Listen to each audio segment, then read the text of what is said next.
We don't all have the luxury of landing the perfect job. The job that reflects our values, where we work only with people we like, where the atmosphere suits our temperament. But even if we do not find ourselves in that ideal setting, we have a great deal of choice as to how we experience our daily work. Psychologists Amy Wisniewski and Jane Dutton followed a group of hospital cleaners and found that some of the cleaners experienced their work as a job, as something that they did solely for the paycheck, and described it as boring and meaningless. A second group perceived their work as a career, focusing primarily on advancement and making it to the next level. A third group saw the same work as a calling and experienced the hours they spent at work as engaging and meaningful. In the same hospitals, there were other employees who found themselves in one of the three categories. For instance, many doctors experienced their work as a job. They waited for the end of the shift or the week because for them, work was a chore. There were many doctors whose chief concern was career advancement, climbing up the organizational hierarchy. And then there were those doctors for whom work was a calling, emanating from passion, love, a sense of purpose. In every profession that Wisniewski and Dutton studied, from engineering to hairdressing, they found workers in all three categories. This line of research implies that the exact same work can be experienced very differently by different people.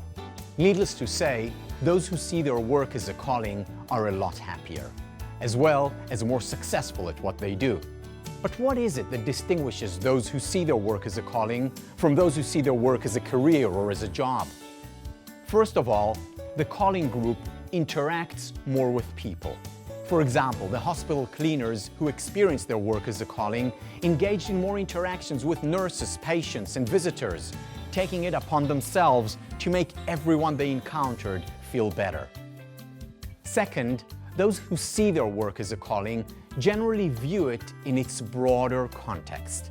For example, they're not merely cleaning the wards and removing the trash, but are contributing to the health of patients and the smooth functioning of the hospital.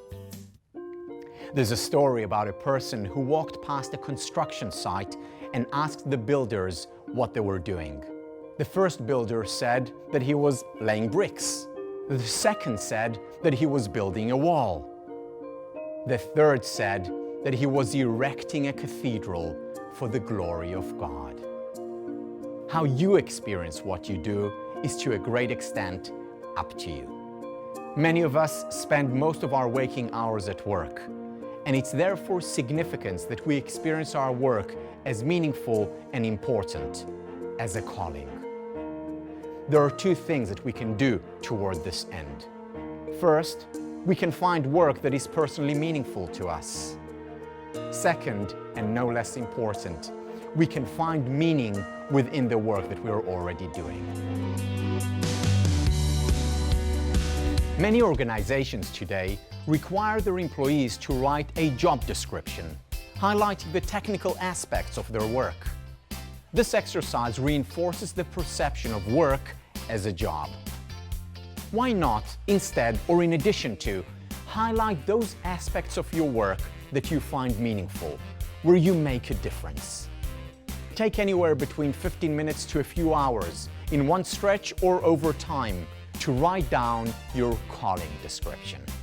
You see, within most workplaces, it's possible to recraft our work so that it provides us with a deeper sense of meaning and purpose. One way to do so is to increase the number of social interactions. You can initiate more contact with people on a day-to-day basis, or make a point of regularly inviting a person you like for lunch. You can also actively look for activities that you would enjoy doing or find engaging, such as organizing an event or working with a particular client. Make a list of those areas where you would like to bring about change.